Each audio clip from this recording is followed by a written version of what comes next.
Hi guys, welcome back to my channel. I hope you are having a great week. It is nearly the weekend. Whoop, whoop, whoop, whoop. My weird came out. So today I have the Hello Happy Soft Blur Foundation from Benefit. Another foundation review, I know, but you know I'm obsessed with foundation. Love doing foundation reviews and trying new foundations, so of course I was intrigued about this one. I have two shades. I didn't really mean to order two shades.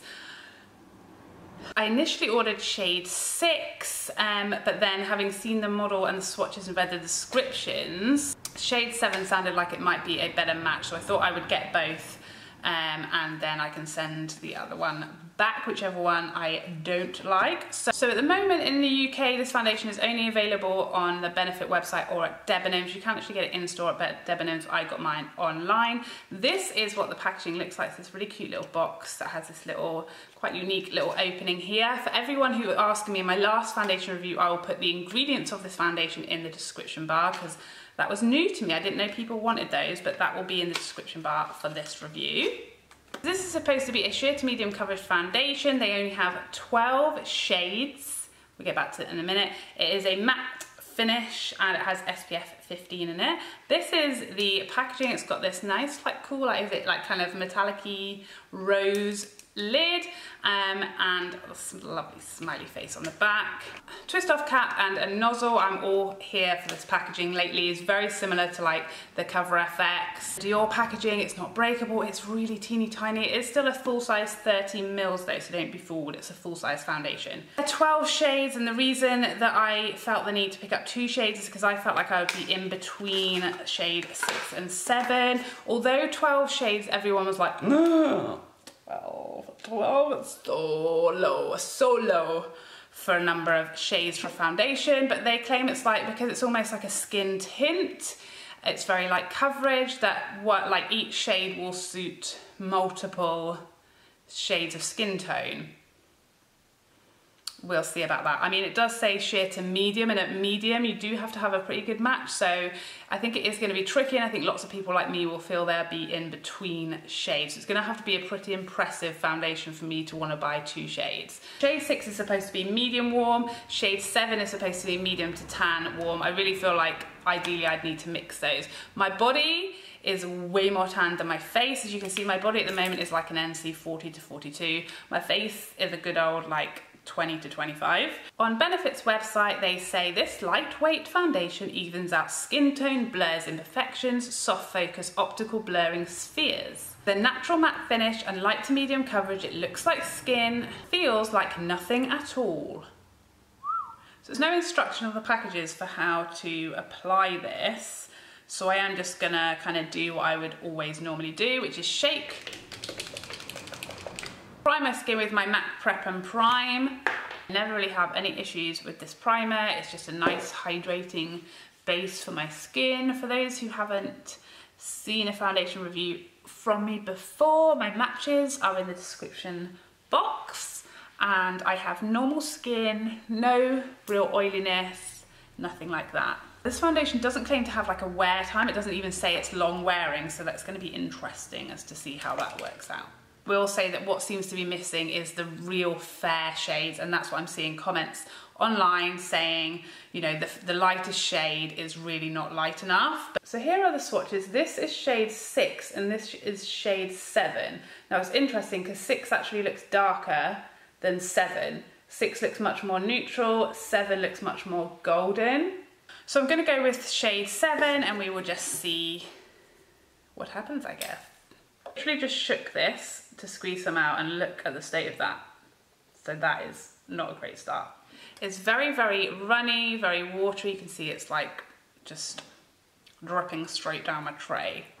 There is a slight scent to it, but it's nothing really, really strong, and it's not really strongly perfumey either. So as always, I'm gonna do 1/2 with my Beauty Blender and 1/2 with my Sigma F80 so that we can see how it gets on. Because it's so watery, I am going to put it onto my face rather than dipping my sponge in. Otherwise I feel like we might lose quite a bit of product. So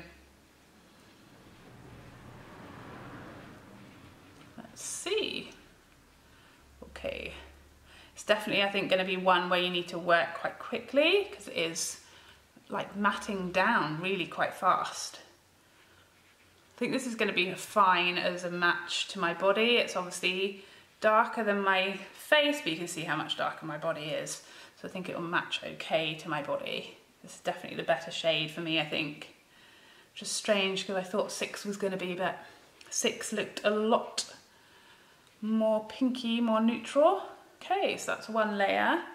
You can see on this side, which has nothing, I don't have any acne or anything like this, but I do have quite a bit of redness, which is what I usually like to cover. I also have some like discoloration on my head, which is like the sort of hyperpigmentation from the sun. Okay, so that's one quite light layer. It's definitely at this point a sheer coverage, but it's done a half decent job of covering the redness. Obviously you can still see skin through, you can still see redness through, can still see beauty marks. So this time I'm just going to dip my sponge straight in because it did dry really quickly, so I'd recommend going in small sections. Okay, so that built a lot more coverage with that extra dab there. Definitely builds nicely, not having any issues. It does dry fast, so work fast. And I definitely got on better doing it that way with the sponge. I think the brush will be even better, but I would work in small sections and work fairly quickly. It's not like crazy. It's not that the second it's on, you're screwed. I mean, it's definitely not like a perfect match. You can obviously see my body is like more olivey, and this is very much more a standard warm tone yellow tone. So this is shade 6, just swatched on my cheek for you. It definitely looks darker to me. And I feel like it's only going to dry down darker as well, so. Definitely covered most of my redness so far, though you can still see beauty marks poking through. I'd say it's a good medium, and I really wasn't expecting it to build up that easily. It's definitely built up quite nicely, no caking, nothing like that. It is soaking into my smile lines already. Most foundations do. It's still got quite a lot of luminosity to it, which is surprising me. So I'm going to go in now on the other side with my Sigma F80. Presumably this is going to give us more coverage from the get-go. Definitely more coverage for like the first layer than I got with the sponge. No real issues with application. It doesn't really look like it's oxidizing. I can't see a huge difference other than the amount of coverage between the side that's dried. We'll see how that goes throughout the day. You still see beauty marks, still a bit of redness with that initial layer, so again, I'm going to build it up a little. There's really no issues blending out brush strokes, things like that. It's blending in really nicely. Yeah. I definitely wouldn't say it's a great colour match for me. It's definitely too yellow toned, but that's not a huge issue because once I've finished everything else, that'll be less obvious. But yeah, for me, I don't think there's going to be one shade that is going to be a really good match for me.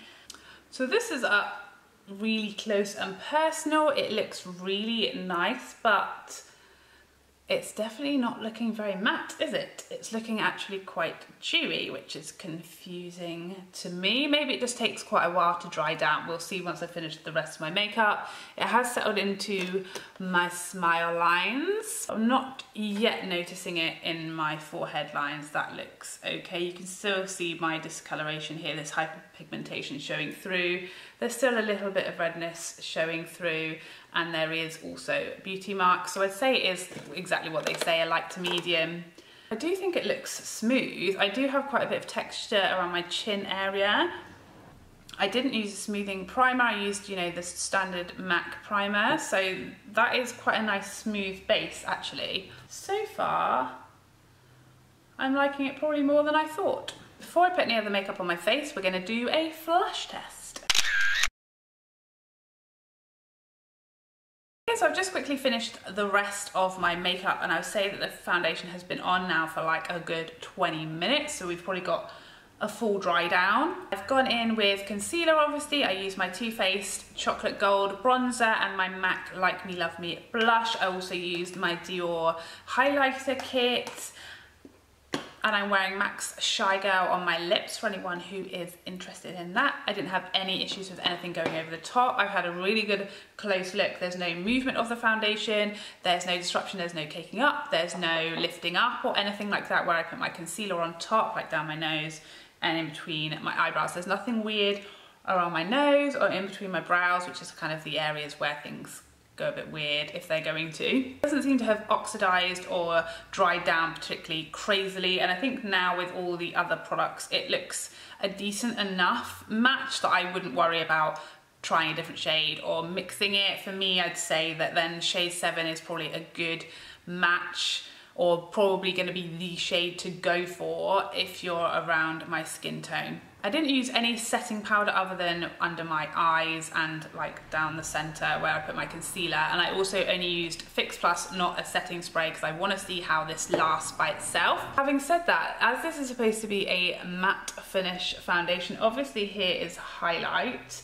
but can you see all this luminosity? That is obviously just foundation. Yeah, at the moment I don't have any complaints. It looks very natural, very skin-like, very smooth, exactly like I claimed it was going to be. I feel like so far it's lived up to almost all of the claims. It's a light to medium buildable coverage, it's smoothing, it does feel pretty weightless. I have felt like lighter foundations, it doesn't feel like nothing to me. It is very comfortable and very breathable, which is the other claims they make. I feel like shade range is going to be an issue for some people because this is a decent amount of coverage. So if it's, you know, it is buildable to a decent amount of coverage, then obviously there are going to be lots of people who aren't going to find a good match. This is by no means a perfect match for me. Is it workable, wearable?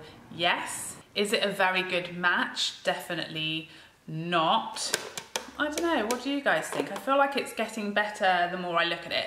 When I go out of here and I look in at all different mirrors and ask my husband, we'll get some more feedback on that. But yeah, I'm gonna go about the rest of my day and let you know how well it wears. The time is currently just gone 12:15, so we'll give it the usual 8 hours minimum. At the moment, the one question I have is about the finish, which to me is not matte. To me, it's much more of a natural finish. So let's see how it wears. Back in a few.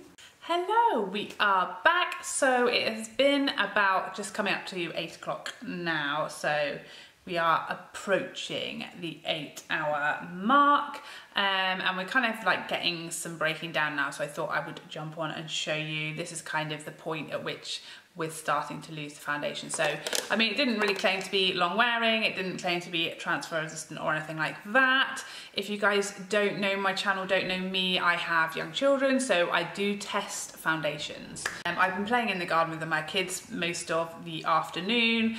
We've run about a little bit. It's not hot weather, but we have run around a little bit. Obviously, my kids like to rub their faces on my face, so yeah, what I have noticed is my kids are like covered in foundation, so it's definitely not transfer resistant if that is an issue for you. My biggest kind of drawback that I found about the foundation over the last 8 hours is that it's not that flattering when I was looking at it in natural daylight in my lines and my kind of textured areas, particularly on my forehead, and I'll show you a photo now in natural daylight.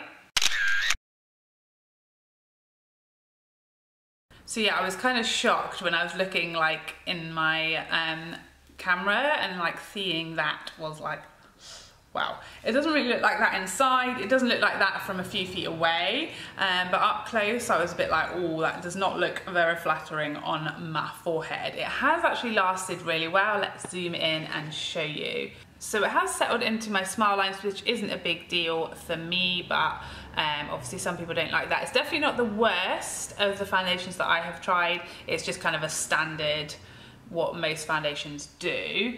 This is my forehead, so I've had some wearing here.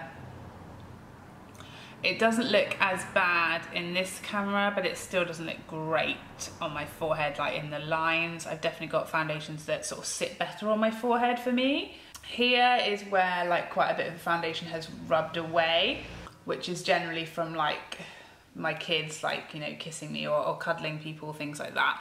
And it is starting to break down on my chin. And just around the edges of my nose here, it's also kind of breaking down, but nothing terrible. It's obviously not particularly long wearing, but it doesn't claim to be anyway. I'm still a little bit confused about the matte description of the finish of this foundation, because I find it much more to be a luminous or natural finish. To me, it doesn't really look matte really at all, so I'm interested to see how other people find it on other skin tones. I wouldn't necessarily recommend this for oily skin types, because I feel like if it's looking a bit more luminous than I was expecting on me, then on an oilier skin type I feel like you might have some issues. To me, I feel like it's just kind of okay. There's nothing majorly wrong with it. It's not my favourite. I definitely feel like there are drugstore foundations I like more. It's definitely not sort of up there with my favourite like medium coverage natural finish foundations. It is very lightweight, I would definitely give it that. It does actually feel like, I don't really feel like I notice I've got foundation on. But I feel the same way about my Dior Backstage, and I much prefer the finish of that, and that does wear a lot better. So I think there are better options for this type of foundation, if that makes sense. There you have it. Those are my final thoughts on the Benefit Hello Happy foundation. Please let me know if you picked this up, how you found it, how you got on with it. I'd love to know in the comments down below. As always, any questions, please let me know and I will do my best to answer. Really hope you found this video helpful in some way. If you did, please like and subscribe so I can see you again next time. Otherwise, take care for now. Bye, bye, bye, bye, bye.